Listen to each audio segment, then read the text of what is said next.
Clairvoyance and Occult Powers by Swami Panchadasi or William Walker Atkinson.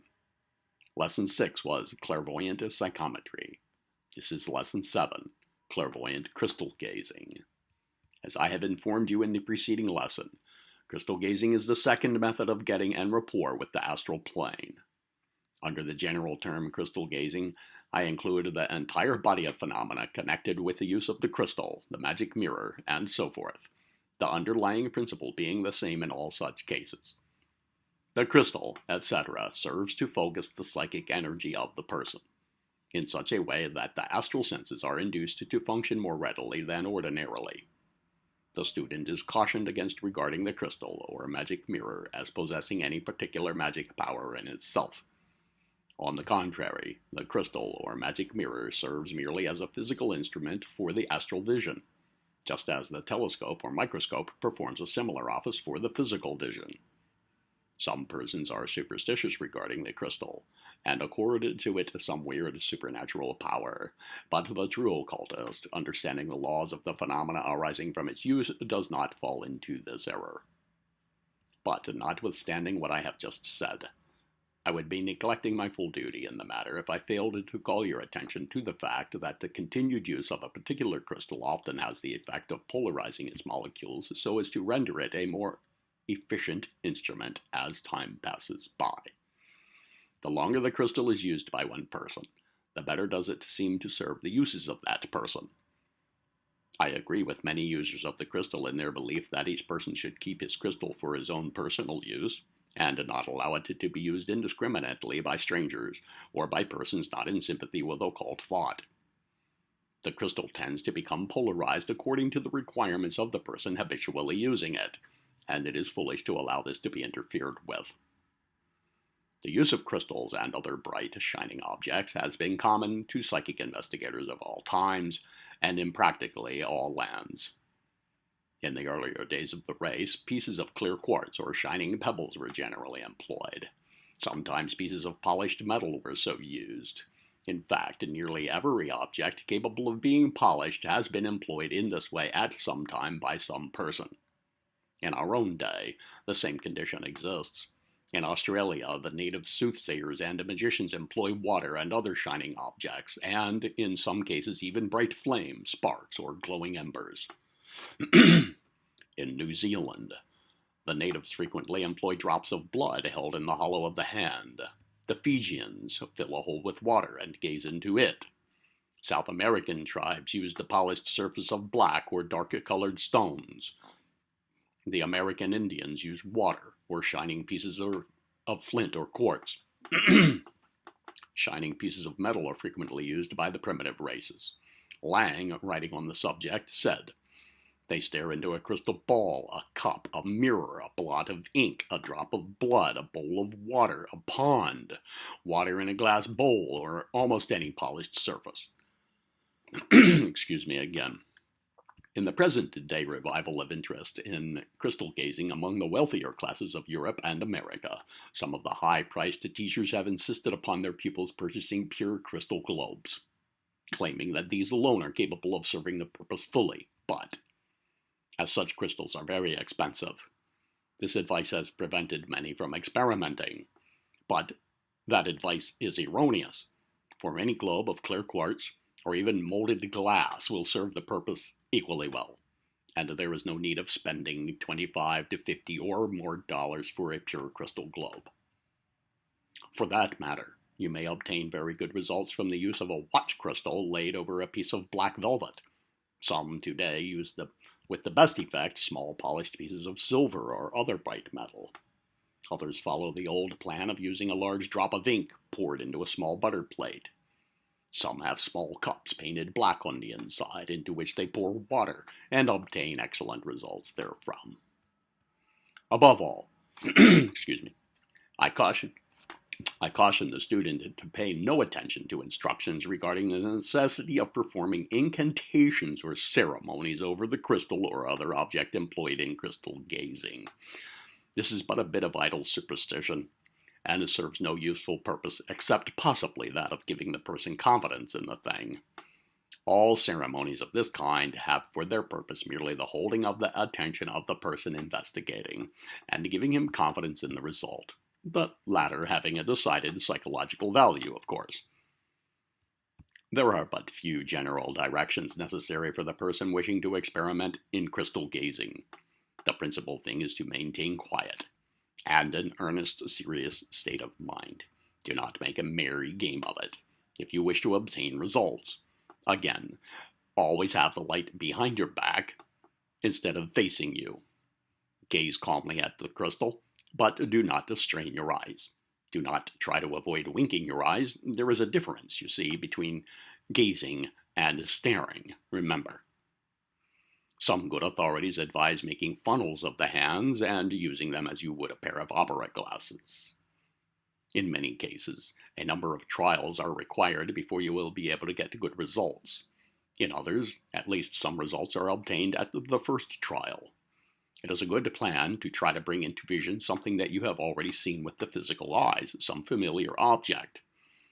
The first sign of actual psychic seeing in the crystal usually appears as a cloudy appearance or milky mist, the crystal gradually losing its transparency.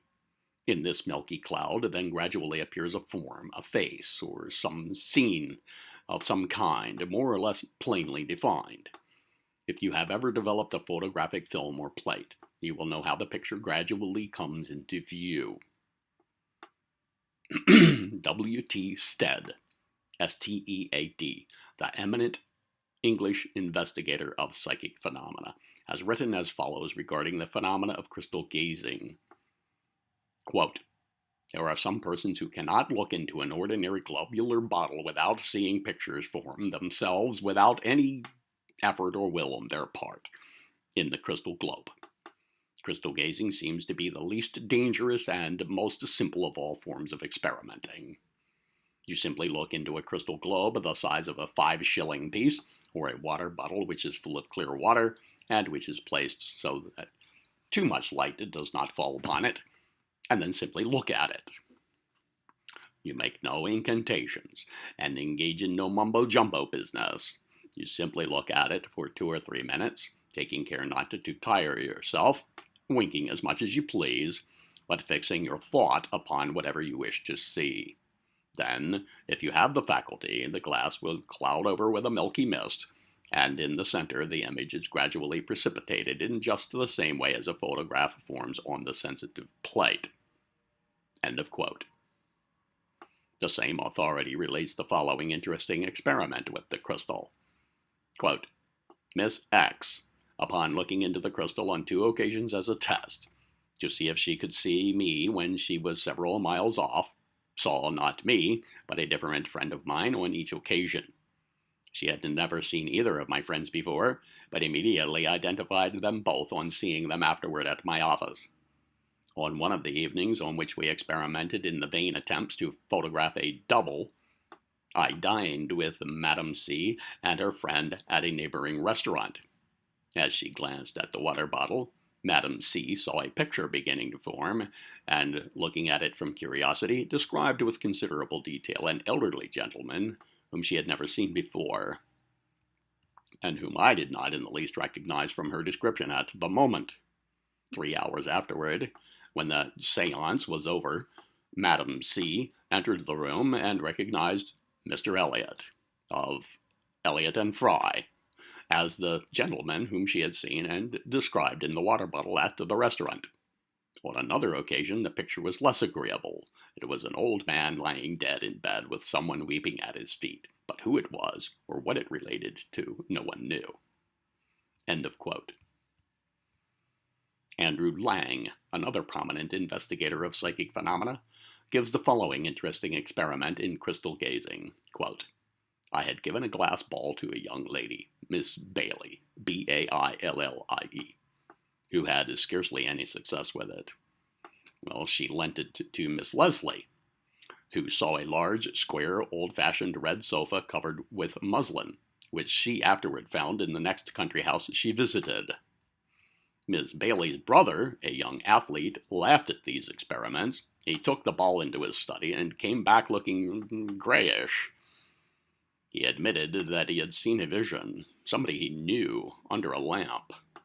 He said that he would discover during the week whether or not he had seen right. This was at 5:30 on a Sunday afternoon.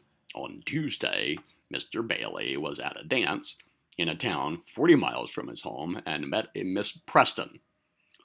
On Sunday, he said to her, about 5:30, you were sitting under a standard lamp, in a dress I've never seen you wear before, a blue blouse with lace over the shoulders, pouring out tea for a man in blue serge, whose back was toward me, so that I only saw the tip of his mustache. Well, the blinds must have been up, said Miss Preston. No, I was at Dolby, said Mr. Bailey, and he undeniably was at Dolby. End of quote. Miss X, the well-known contributor to the English magazine Borderland, several years ago made a somewhat extended inquiry into the phenomena of crystal gazing. From her experiments, she made the following classification of the phenomena of crystal vision, which I herewith reproduce for your benefit. Her classification is as follows. 1.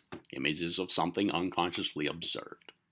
New reproductions, voluntary or spontaneous, and bringing no fresh knowledge to the mind. 2. Images of ideas unconsciously acquired from others. Some memory or imaginative effect which does not come from the gazer's ordinary self. Revivals of memory. Illustrations of thought. 3. Images, clairvoyant or prophetic. Pictures giving information as to something past, present, or future, which the gazer has no other chance of knowing. Now, as a matter of fact, each and every form or phase of clairvoyance possible under other methods of inducing clairvoyant vision is possible in crystal gazing. It is a mistake to consider crystal gazing as a separate and distinct form of psychic phenomena. Crystal gazing is merely one particular form or method of inducing psychic or clairvoyant vision. If you will keep this in mind, you will avoid many common errors and misunderstandings in the matter. In order to give you the benefit of as many points of view as possible, I shall now quote from an old English writer on the subject of the use of the crystal. I do this realizing that sometimes a particular student will get more from one point of view than from another. Some particular phrasing will seem to reach his understanding, where others fail. The directions of the English authority are as follows. Quote, what is desired through the regular use of the translucent sphere is to cultivate a personal degree of clairvoyant power, so that visions of things or events, past, present, and future, may appear clearly to the interior vision or eye of the soul. In the pursuit of this effort only, the crystal becomes at once both a beautiful, interesting, and harmless channel of pleasure and instruction, shorn of dangers, and rendered conducive to mental development. To the attainment of this desirable end, attention is asked to the following practical instructions, which, if carefully followed, will lead to success. 1. Select a quiet room where you will be entirely undisturbed, taking care that it is as far as possible free from mirrors, ornaments, pictures, glaring colors, and the like, which may otherwise distract the attention. The room should be of comfortable temperature, in accordance with the time of the year, neither cold nor hot. About 60 to 65 degrees Fahrenheit is suitable in most cases, though allowance can be made where necessary for natural differences in the temperatures of various persons. Thus, thin, nervous, delicately organized individuals and those of lymphatic and soft, easygoing, passive types require a slightly warmer apartment than the more positive class, who are known by their dark eyes, hair, and complexion combined with prominent joints. Should a fire or any form of artificial light be necessary, it should be well screened off, so as to prevent the light rays from being reflected in, or in any manner directly reaching the crystal. The room should not be dark, but rather shadowed or charged with a dull light, somewhat such as prevails on a cloudy or wet day. Number 2. The crystal should be placed on its stand on a table, or it may rest on a black velvet cushion, but in either case it should be partially surrounded by a black silk or similar wrap or screen, so adjusted as to cut off any undesirable reflection. Before beginning to experiment, remember that most frequently nothing will be seen on the first occasion, and possibly not for several sittings, though some sitters, if strongly gifted with psychic powers in a state of unconscious and sometimes conscious degree of unfoldment, may be fortunate enough to obtain good results at the very first trial. If, therefore, nothing is perceived during the first few attempts, do not despair or become impatient, or imagine that you will never see anything. There is a royal road to crystal vision, but it is open only to the combined password of calmness, patience, and perseverance. If at first attempt to ride a bicycle, failure ensues, well, the only way to learn is to pay attention to the necessary rules and to persevere daily until the ability to ride comes naturally, and thus it is with the would-be seer. Persevere in accordance with these simple directions, and success will sooner or later crown your efforts. Number 3. Commence by sitting comfortably with the eyes fixed upon the crystal, not by a fierce stare, but with a steady, calm gaze, for 10 minutes only, on the first occasion. In taking the time, it is best to hang your watch at a distance where, while the face is clearly visible, the ticking is rendered inaudible. When the time is up, carefully put the crystal away in its case and keep it in a dark place under lock and key, allowing no one but yourself to handle it. At the second sitting, which should be at the same place, in the same position, and at the same time, you may increase the length of the effort to 15 minutes and continue for this period during the next 5 or 6 sittings, after which the time may be gradually increased, but should in no case exceed 1 hour. The precise order of repetition is always to be followed until the experimenter has developed an almost automatic ability to readily obtain results, when it needs no longer to be adhered to. Number 4. Any person or persons admitted to the room and allowed to remain while you sit should A. keep absolute silence, and B. remain seated at a distance from you. When you have developed your latent powers, questions may then, of course, be put to you by one of those present, but even then in a very gentle or low and slow tone of voice, never suddenly or in a forceful manner. 5. When you find that the crystal begins to look dull or cloudy, with small pinpoints of light glittering therein, like tiny stars, you may know that you are commencing to obtain that for which you seek, crystalline vision. This condition may or may not continue for several sittings, the crystal seeming at times to alternately appear and disappear as in a mist. By and by, this hazy appearance, in its turn, will give place quite suddenly to a blindness of the senses, to all else but a blue or bluish ocean of space, against which, as if it were a background, the vision will be clearly apparent. 6. The crystal should not be used soon after taking a meal, and care should be taken in matters of diet to partake only of digestible foods, and to avoid alcoholic beverages. Plain and nourishing food, and outdoor exercise, with contentment of mind, or love of simplicity in living, are great aids to success. Mental anxiety or ill health are not conducive to the desired end. Attention to correct breathing is of importance. 7. As regards the time at which events seen will come to pass, each seer is usually impressed with regard thereto. But, as a general rule, visions appearing in the extreme background indicate time more remote, either past or future, than those perceived nearer at hand, while those appearing in the foreground or closer to the seer denote the present or immediate future. 8. 2 principal classes of vision will present themselves to the sitter. A.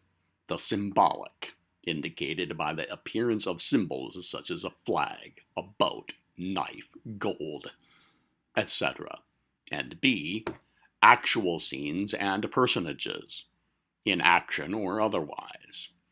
Persons of a positive type of organization, the more active, excitable, yet decided type, are most likely to perceive symbolically or allegorically, while those of a passive nature usually receive direct or literal revelations. Both classes will find it necessary to carefully cultivate truthfulness, unselfishness, gratitude for what is shown, and absolute confidence in the love, wisdom, and guidance of God Himself. End of quote. As the student proceeds with the study of these lessons, he will become acquainted with various details and methods concerned with the various phases of clairvoyance, which knowledge he may then combine with the above, the whole aiding him in the successful manifestation of the psychic phenomena of crystal gazing, which, as I have said, is merely one phase of clairvoyance and under the same general laws and rules of manifestation. Remember that present, past, and future clairvoyance, all is possible to the highly developed crystal gazer. Excuse me. Now, the astral tube. Closely allied with the phenomena of crystal gazing, and that of psychometry, is that which occultists know as the astral tube. Although this psychic channel may be developed in ordinary clairvoyance by means of the power of concentrated attention, etc., I shall not enter into a detailed or technical discussion of the astral tube at this place, but I wish to give you a general and comprehensive view of it and its workings. In case of the strong concentration of the mind, in cases of psychometry or crystal gazing, a channel or line of force is set up in the astral substance which composes the basis of the astral plane. This is like the wake of a ship made on the surface of the water through which the ship has passed, or it is like a current of magnetic force in the ether. It is caused by a polarization of the particles composing the astral substance, which manifest in a current of intense vibrations in the astral substance, which thus serve as a ready channel for the transmission of psychic force or astral energy. The astral tube serves as a ready conductor of the vibrations, currents, and waves of energy on the astral plane, which carry to the astral senses of the person the perception of the things, objects, and scenes far removed from him in space and time. Excuse me. All over again.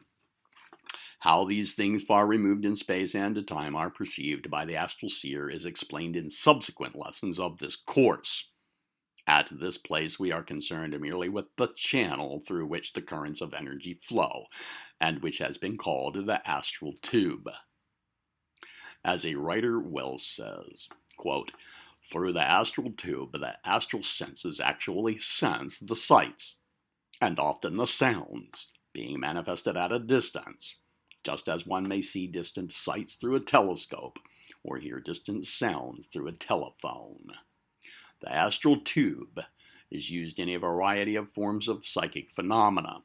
It is often used unconsciously and springs into existence spontaneously under the strong influence of a vivid emotion, desire, or will. It is used by the trained psychometrist without the use of any starting point or focal center, simply by the use of his trained, developed, and concentrated will.